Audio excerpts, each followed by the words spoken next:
और अब बड़ी खबर आपको बता दें, चंडीगढ़ से साइनिंग सेरेमनी का हुआ आयोजन। पैरावर जमीन को पट्टे पर दिए जाने पर कार्यक्रम यहां आयोजित किया गया। सीएम मनोहर लाल कार्यक्रम में रहे मौजूद। मंत्री मूलचंद शर्मा, कमल गुप्ता भी इस कार्यक्रम में शामिल हुए। सीएम की मौजूदगी में सौंपे गए जमीन के दस्तावेज। रोहतक नगर निगम कमिश्नर ने सौंपे कागजात। रोहतक की गौड़ ब्राह्मण विद्या प्रचारिणी सभा को सौंपे गए कागजात। बड़ी खबर आपको बता रहे हैं, सीएम की मौजूदगी में जमीनों के दस्तावेज यहां सौंपे गए हैं। चंडीगढ़ से बड़ी खबर, साइनिंग सेरेमनी का आयोजन किया गया। इस सेरेमनी में सीएम मनोहर लाल ने भी शिरकत की। कार्यक्रम में सीएम मौजूद रहे और पहरावर जमीन को पट्टे पर दिए जाने पर यह कार्यक्रम यहां आयोजित किया गया, जिसमें मंत्री मूलचंद शर्मा और कमल गुप्ता भी शामिल हुए।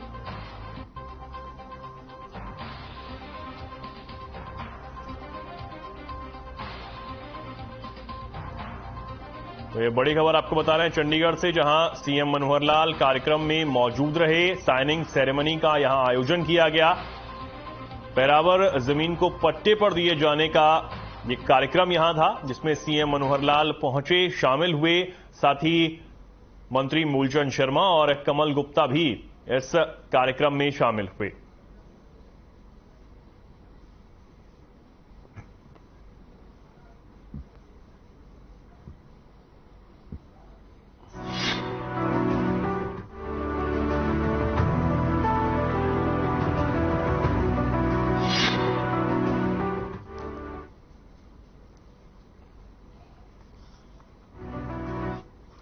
हरियाणा के गृह एवं स्वास्थ्य मंत्री अनिल विज ने कांग्रेस के नेताओं द्वारा दिए गए बयान पर जोरदार पलटवार किया। कांग्रेस नेता दिग्विजय सिंह द्वारा बजरंग दल को गुंडों की टोली कहने पर विज ने कहा, दिग्विजय सिंह की जुबान कंट्रोल में नहीं है। ऐसे आदमी का राजनीति में पूरी तरह से बहिष्कार कर देना चाहिए। वहीं राजस्थान में कांग्रेसी नेता सचिन पायलट ने अपनी ही सरकार को 15 दिनों का अल्टीमेटम दिया है। इस पर भी विज ने चुटकी ली और कहा, ये हाल तो कांग्रेस का हर राज्य में है। राजस्थान में सचिन पायलट हैं, हरियाणा में हुड्डा साहिब हैं।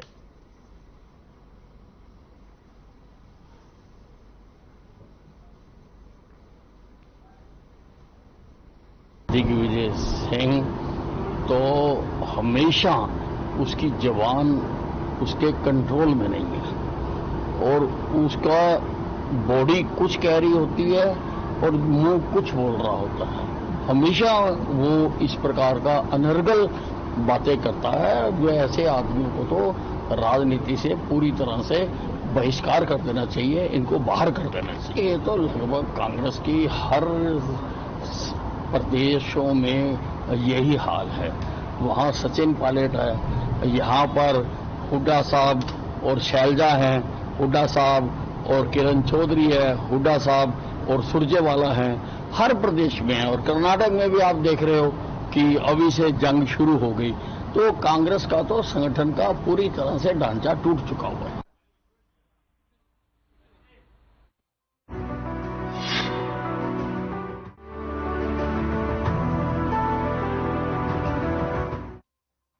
हरियाणा सरकार ने गौशालाओं को वित्तीय वर्ष 2023-24 के लिए मौसमी सूखा चारा खरीद के लिए पहली किश्त जारी कर दी है। हरियाणा के कृषि और पशुपालन विभाग के मंत्री जेपी दलाल ने जानकारी दी और बताया कि पशुपालन और डेयरी विभाग ने पहली किश्त जारी कर दी है।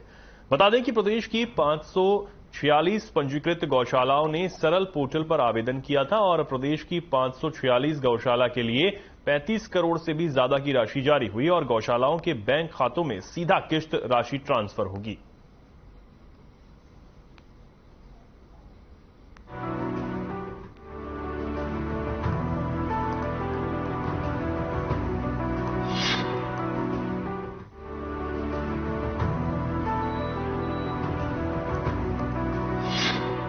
हरियाणा में बीजेपी की एक विशेष बैठक 17 मई को यमुनानगर के अग्रसेन कॉलेज में होगी, जिसमें बीजेपी के अध्यक्ष, हरियाणा भाजपा के प्रदेश प्रभारी, हरियाणा के मुख्यमंत्री, हरियाणा के सभी मंत्री, सभी सांसद और पार्टी के विभिन्न प्रकोष्ठ के अध्यक्ष, जिला अध्यक्ष और निगम बोर्डों के चेयरमैन भाग लेंगे।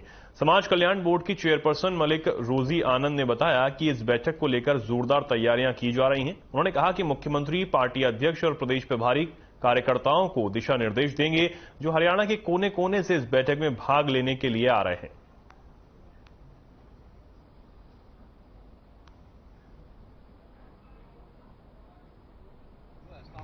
संगठन की प्रदेश कार्य समिति की बैठक है और यमुनानगर निवासी होने के नाते हम सब अपने आप को बहुत सौभाग्यशाली मान रहे हैं कि उन्होंने हमें ये मौका दिया है। सारी सरकार, सारा संगठन भारतीय जनता पार्टी का यहाँ रहने वाला है। 308 के करीब हमारे डेलीगेट्स जो प्रदेश कार्य समिति के, जिसमें मंत्री भी हैं, अपने पार्टी के आला अधिकारी, चाहे वो हमारे विप्लव देव जी हों, धनखड़ जी हों, सीएम साहब हैं, सभी जो है 308 का डेलीगेट है जो यहाँ पर पहुँचेगा।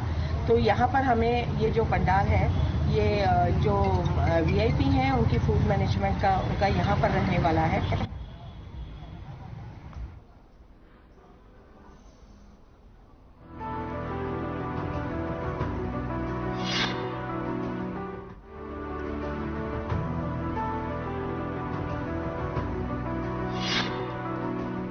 खबर अंबाला से है। बता दें कि देश भर में 45 स्थानों में रोजगार मेले का आयोजन किया जा रहा है, जिसमें सरकारी नौकरी पाने वाले लोगों को नियुक्ति पत्र दिए गए और वीसी के माध्यम से प्रधानमंत्री ने लोगों को संबोधित भी किया। वहीं अंबाला में इस मेले का आयोजन हुआ, जिसमें हरियाणा के गृह मंत्री अनिल विज, केंद्रीय रोजगार मंत्री भूपेंद्र यादव और बीजेपी जिला अध्यक्ष राजेश बतौरा ने शिरकत की।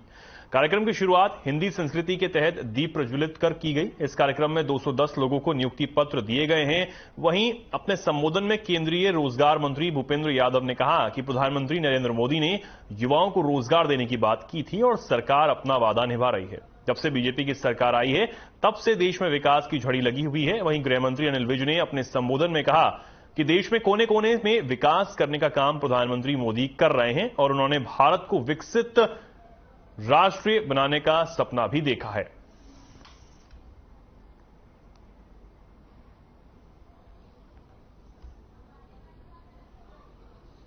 सभी अधिकारीगण और इस रोजगार मेला कार्यक्रम में जुड़े हुए सभी देवियों और सज्जनों, अभी इस कार्यक्रम का आयोजन हमने दीपक जलाकर किया है। दीपक का काम है अंधेरा भगाकर रोशनी करना, और यही काम भारतीय जनता पार्टी की सरकार जब से आई है, नरेंद्र मोदी जी इस देश में कर रहे हैं। सम्माननीय अनिल विज जी, हमारे अंबाला के स्थानीय विधायक भाई असीम गोयल जी, पार्टी के हमारे जिलाध्यक्ष भाई राजेश बतौरा जी, और आज के इस सुंदर कार्यक्रम को जिनके नेतृत्व में किया जा रहा है, पोस्टल विभाग की अधिकारी राधिका धीर जी और उनके सभी साथी पोस्टल विभाग के लोग जिन्होंने इस कार्यक्रम को आयोजित किया है, और मेरे सामने उपस्थित प्रबुद्धगण, अधिकारीगण और नौजवान साथी। प्रधानमंत्री मोदी जी की सरकार की जो सबसे बड़ी आज पूरे देश में एक साख है,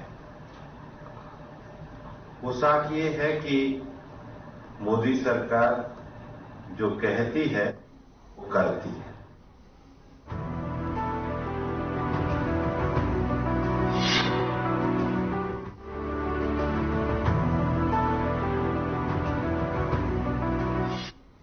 पिछले लंबे समय से अंबाला शहर में अवैध होर्डिंग्स का खेल चल रहा है, जिसमें सरकारी शौचालय, बस अड्डों पर लगी सरकारी नगर निगम की साइट्स और अन्य स्थानों पर अवैध रूप से होर्डिंग लगे हुए हैं, जिससे नगर निगम को लाखों करोड़ों रुपए का नुकसान भी हो रहा है और साथ ही शहर के सौंदर्यीकरण पर भी इसका बुरा असर पड़ रहा है। इस मामले पर जानकारी देते हुए डिस्ट्रिक्ट म्युनिसिपल कमिश्नर दीपक सुरा ने बताया कि वे लंबे समय से शहर का दौरा कर चुके हैं और कई अवैध होर्डिंग्स को हटा भी चुके हैं, लेकिन अभी भी शहर के कई स्थानों पर लोगों ने अवैध होर्डिंग्स खड़े किए हुए हैं, जिन पर नगर निगम एक एफआईआर दर्ज भी करवा सकता है और जुर्माना भी लगा सकता है।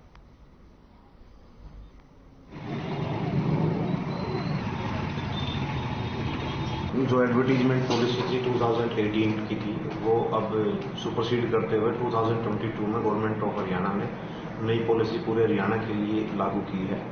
उसके तहत हमने अंबाला की अगर बात करें तो 36 साइटें यहाँ पे 2018 की पॉलिसी के हिसाब से थी, तो मापदंडों को पूरा ना करते हुए 32 साइटें हमने साइट पे अपलोड कर दी गई है, जिसका उसमें क्राइटेरिया दिया गया है कि कमर्शियल या जिस एरिया में भी वो पड़ती हैं उसका कमर्शियल जो रेट है उसका 4% उसमें रिजर्व प्राइस हम फिक्स करेंगे।